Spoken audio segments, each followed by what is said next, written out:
Hey everybody, Teresa Beneteau here, real estate investing coach, and I'm here with a really good friend of mine, Rick Rose, who's also a real estate broker, and we're actually sitting in his office today, and I have a tremendous amount of respect for Rick and him being able to take the time out to, be able to talk to my audience here on Facebook and all my other media feeds that I'm part of. And today, what we're gonna really pick at Rick's brain today. I know he really likes that. He's always up for the challenge, which is awesome. And I'll tell you, this guy's on fire. And I was just sharing before we went live that literally when I'm standing next to him, I feel like I'm not even moving. So this is awesome. So yeah, Rick, thank you for taking the time out today. Always a pleasure with you. Hi, everyone. So you're a real estate broker. You are just in Windsor, Ontario, Canada. It's where I specialize, yeah. Yes. Over 30 years. Over 30 years. Yeah. Where's You the time go? don't look a day over 31. How does that happen? I'm 37 Oh, actually. 37. So, I mean, there's so much going on in the marketplace. I mean, you and I have basically been born and raised in this area. We've been both in the business for 35 plus years. And now we have seen ups, downs, recessions. We've seen it all. And a lot of my listeners, when they're on my feeds, is some of the questions that'll come up is in regards to what is the market like? Like, is now a good time to sell? Is now a good time to buy? What would be your thoughts? We should probably say that we're at the end of November of 2024. Yes. So I'll give you my answers based on where we are now. We went through all of that stuff in 2024, 4 years ago, whatever. And that it was wonderful then and created a whole bunch of problems. But recently, to be very honest, the past 3-4 months, the buyers have disappeared, the sellers have disappeared, everything has been very slow. And then a few things happened within the past week or two. Trump got elected. He's an American, we're in Canada. Trump got elected, but the day after, the stock market went through the roof. Everybody for the past 3 or 4 months, I believe, was kind of holding their breath. I don't know what's going to happen. Let's wait to find out. And that's actually a bad thing then, but kind of a good thing for the future. Trump won. Bank of Canada reduced their rates by half a point. I mean, that's wonderful. I'm really expecting, I don't think half a point again in December, but I really do think a quarter point in December. And then again in January, probably another quarter point. Okay, well, that makes people, it's becoming affordable again. We don't have to pay 7% for a mortgage. So there are a whole bunch of factors and points. I actually see next spring being incredible. I think 2025 is going to be pretty good. Most of the things that I've seen, probably looking at about a 5% increase in real estate values. Wow. in this Windsor area. Did you hear that? 5%. Did you hear that? Predicted. This is awesome. I hope everybody's taking notes out there, because these are some golden nuggets that are coming up, especially if you're in this marketplace, or even if you want to invest remotely. You do not have to live in Windsor, Ontario, Canada. You can be anywhere and invest in this marketplace. So don't think for a minute that you're limited because of your location either. Absolutely. We have property management companies here that do a very, very good job. There's about 3 places in Canada right now, just to that point, that are still recommended to invest in. And Windsor, I think, sits at number 2.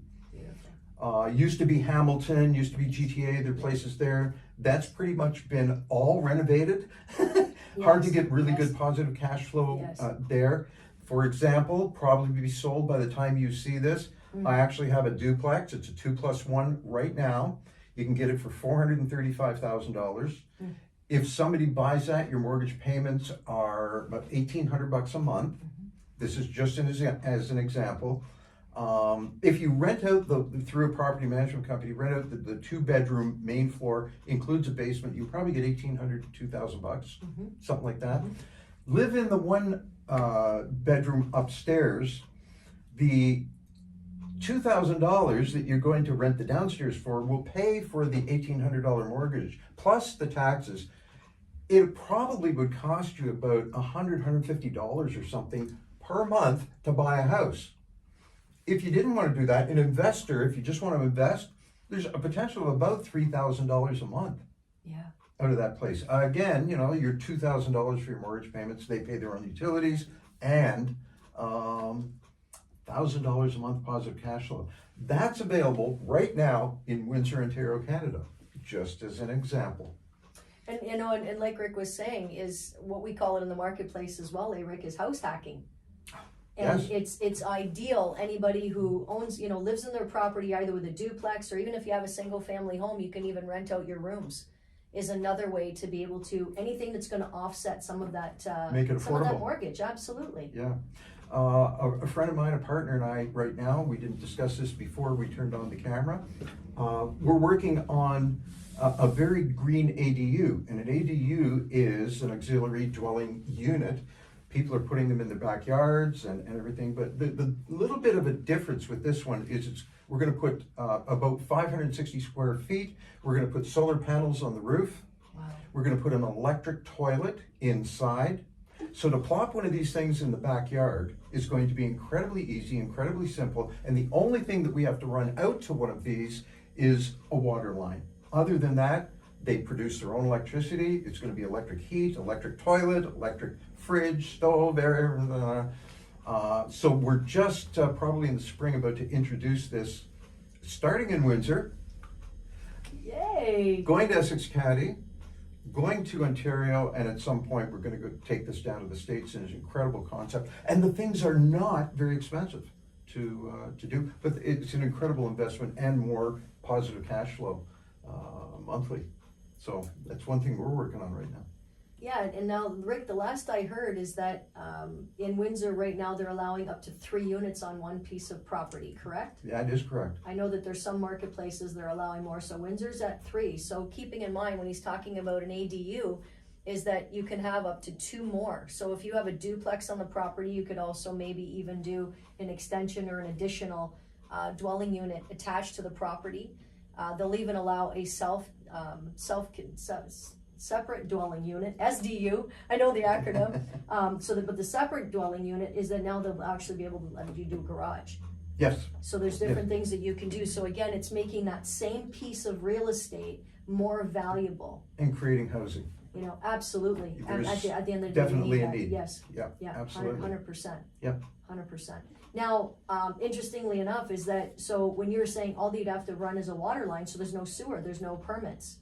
There's nothing to do with the sewer then? There are 2 things that happens with, one is the stuff that gets flushed down the toilet. Yes. You don't have to worry about that. It's actually an electric toilet that incinerates all of the stuff. Yes. Yes. And about once every 2 weeks, you take this little tray out, Yeah. and it's like dust or whatever in there. It's actually fertilizer. You can take that out from us, put it onto your flowers, and it'll actually fertilize your flowers. So don't worry about septic systems or pipes going out to the big O or whatever.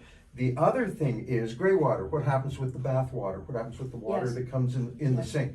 There is a plastic with a whole bunch of holes in it, a unit that gets buried in the ground, and the gray water goes in there and gently dissipates into the ground, and away it goes and gets filtered by, same as rain, gets filtered away. So the only thing we really have to do is run a water line out so they have water. Right. And everything else inside. The other deal is, because you're producing your own electricity, if you Yes. happen to have an EV, a Tesla, an electric Yes, car, yes. go ahead and plug it into your house. Wow. Now, once somebody has one of these, Yes. remember, there's no utility bills, Right. no hydro, no gas, no nothing to pay, and you can charge your car for free. Who All wants of- no utility bills? Did anybody hear that, or was it just me? That's crazy. I think they That's might have awesome. all heard it, but I think so too. we're working on it. Yeah. We're it's just about together. We're going to probably introduce it in the spring and start placing them, selling them, all Yes, sorts of absolutely. stuff. Yeah. And Wonderful. like you said, and again, it's not something just for Windsor. Rick was also saying is being able to launch that throughout Canada and the U.S. as well. Yeah. So U.S. these is the are all bigger things, market, so- but yeah, absolutely. starting right here at home. Yeah, no, absolutely, Yeah. absolutely. Because I mean, prices are still crazy now.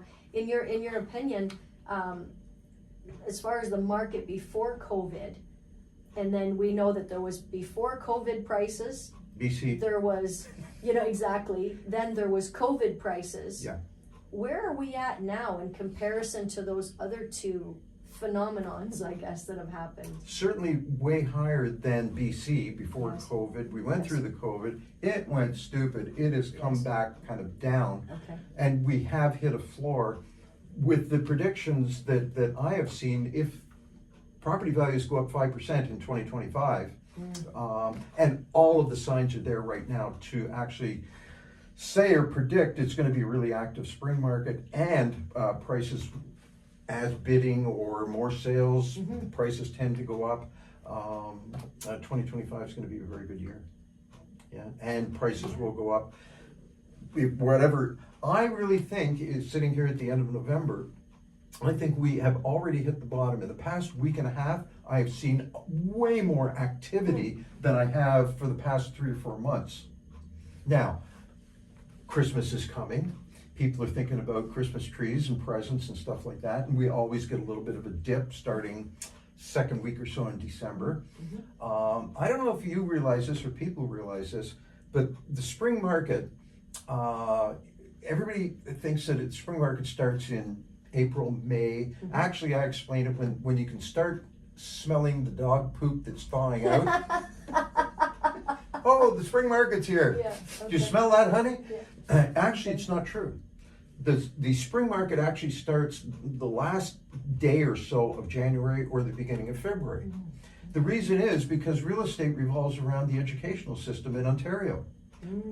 You've got 5 places. First time buyer, this person is moving into this place, this person is moving into the 3-bedroom, they're moving into the 4-bedroom, 2-story with pool in the backyard, and these people are moving back to something here. The stairs are killing us. That's kind of the cycle. Remember, probably in 2 or 3 out of these, kids are involved. People want to move in June, July, and August. So realtors actually start their work February, March, April, May, so people can move in May, June, July, August in preparation for the new school year. So, You're right. knowing that, I see the end of January. It's going to calm down, second, third week in January. All the visa bills are coming in, and no. And then people forget that. Christmas is long gone. Starting around the 1st of February, I see things really kicking off. I think it's going to be a very active, a very good real estate market. And I'm not only talking about Windsor, I'm talking about we saw signs of the GTA picking up, and what happens there first, Okay. happens here second. Right, It kind of right. takes its Right. time, good gas mileage getting down the 401, and finally winds up here. But the secret, the 2 things that show that a bad market is coming is the builders stop building on spec, and condo sales flatten. They die. Those first 2 things.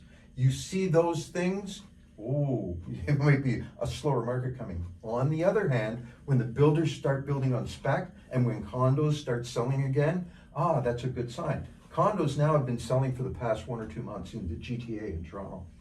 Yeah. That's another sign that I think this spring's going to be okay. Which means, is this a good time to buy right now? Heck yeah. Actually, truth be known, December, January is an excellent time to buy because there isn't as much activity.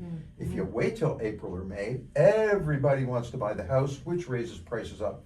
If you are thinking about buying, now really is an excellent time. December, January, excellent time to buy to get the best deal you can. Yeah, and that being said, is with the prices the way they're going, would it be, so we'll say that some of the listeners on here are already homeowners.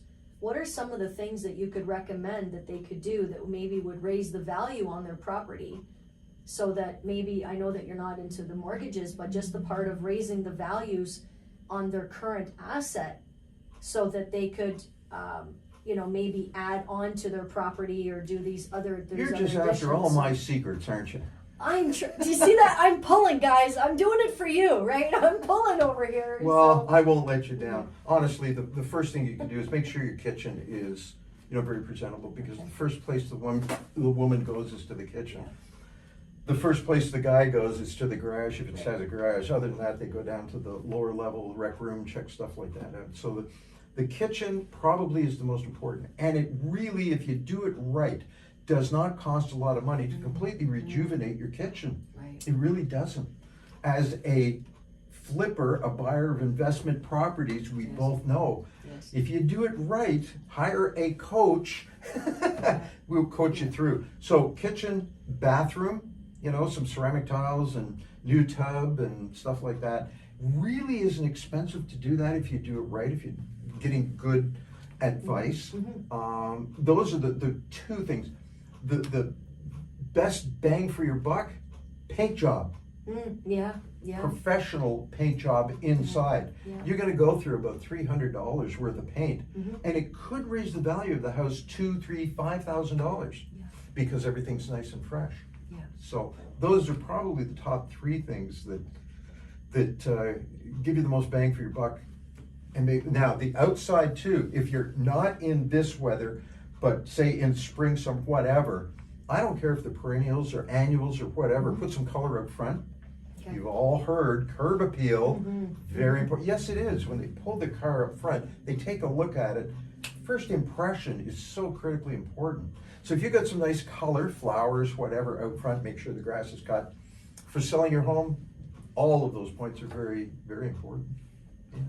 So if someone was going to sell their home in the upcoming market, because you're talking about the spring market, it might be coming up a bit, definitely they're gonna get a hold of you, right? Realtor over here, Hi. right? So that being said, is there an advantage for the property to be vacant, or is there an advantage for everyone to put their stuff in storage or one of those storage units in their driveway? Because I see a lot of that. I would like So- everybody to move out of your house, get a U-Haul storage and just stay, no. I have recommended on occasion where somebody has a little bit too much inside their house, for the $150 a month for the short period of time, rent a little storage unit, take some stuff out, empty the place out. It shouldn't be vacant, because the psychology of people is they have no problem replacing their furniture with what is there.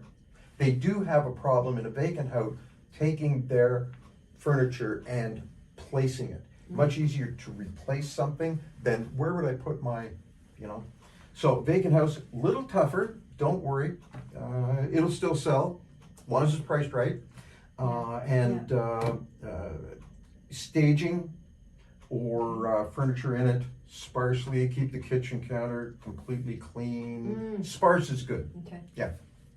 Now, I know in a lot of cases that if someone has to sell, we'll say that, you know, there's things that are going on in their lives and they have to sell the property.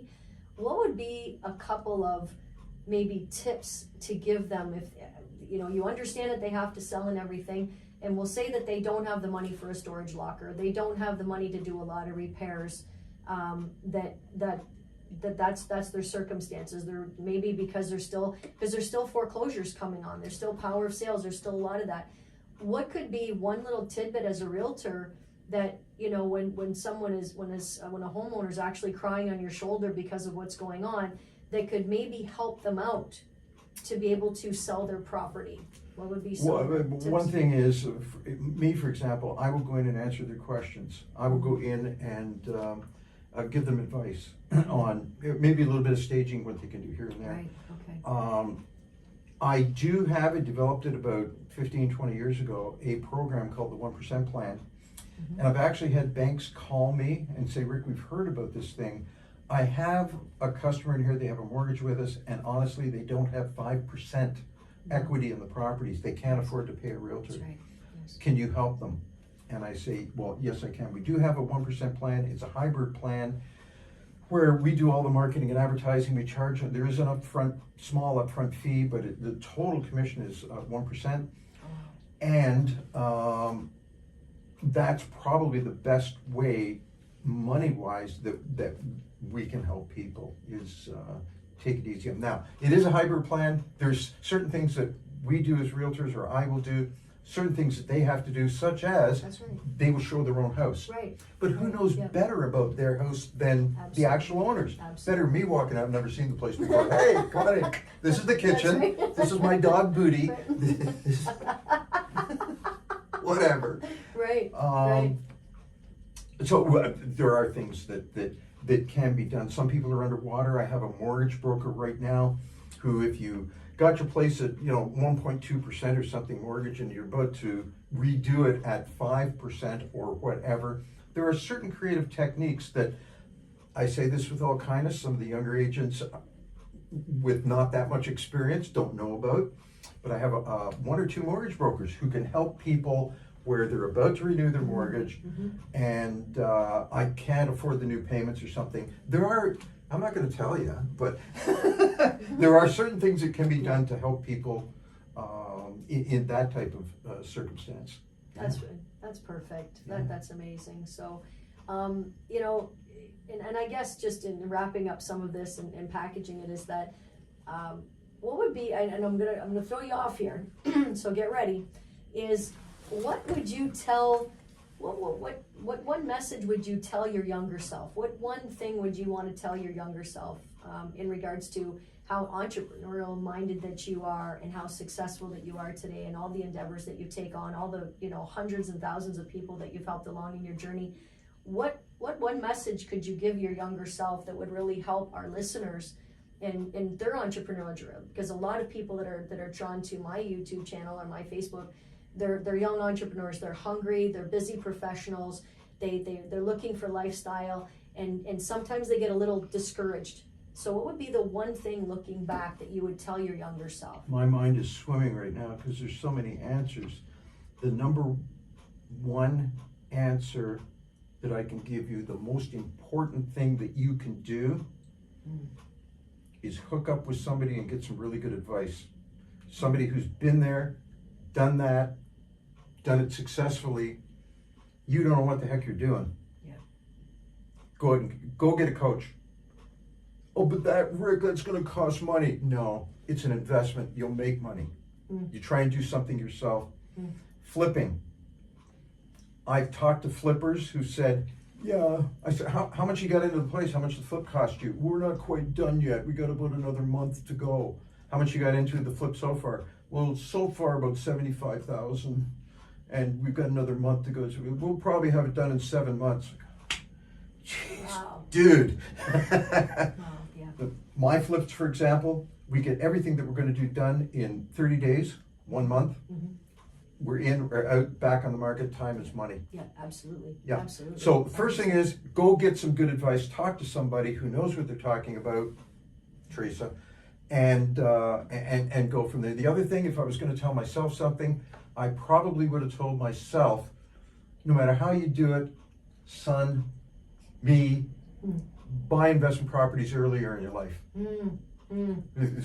Whether I start now at my young age now, or I started 40 years ago, I would have been multi-millionaire if I had got good advice and started a lot younger. Yeah, but I was so scared. Nah, just get the advice, jump in, do it right, buy the investment properties, generational wealth, much younger. Yeah. Awesome. Well, you heard it, right? Is getting the advice, getting the good advice, getting the sound advice of people that are actually in the industry, that are actually doing it every day. So Rick, again, always a pleasure. I thank you so much for the golden nuggets, and realtor here, Windsor. Like let's keep this guy busy. He's got too much time on his hands. So.